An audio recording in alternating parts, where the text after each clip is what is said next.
We have nothing to disclose.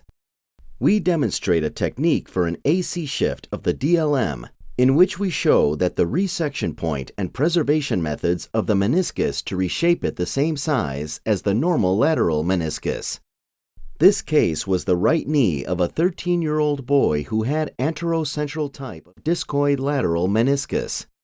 The DLM was confirmed with arthroscopic viewing from the anterolateral portal, and meniscal instability was confirmed using a probe.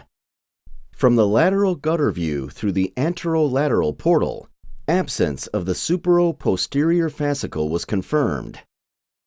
Saucerization was started from the border between the anterior horn and central area of the DLM with a 45-degree punch parallel to the circumferential fibers of the anterior horn of the DLM from the anteromedial portal.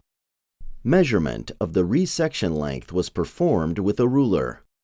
After 1 centimeter of resection length was confirmed, saucerization with removal of the central area was performed.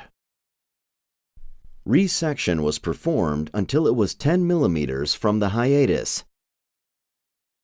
This type of DLM often have horizontal tear in residual meniscus. Meniscal instability was again confirmed with a probe and the deep flexion position viewing from the anteromedial portal. An arthroscopic rasp was used to freshen the sites of tears in the meniscus to promote healing. The dual meniscal repair needles loaded with 2 zero-braided polyester sutures were penetrated to the unstable portion of the meniscus, including the horizontal tear through the cannula positioned in the anteromedial portal.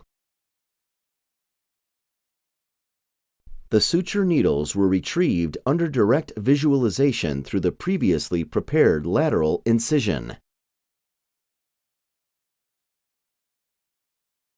The sutures were tied over the capsule after every 4 sutures had been passed.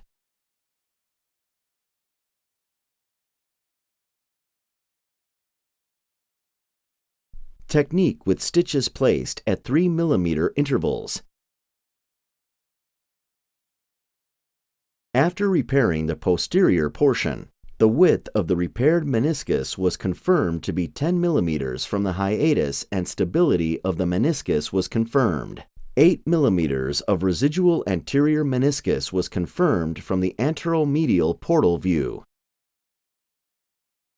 Stability of the meniscus was confirmed with a McMurray test from the anteromedial portal view.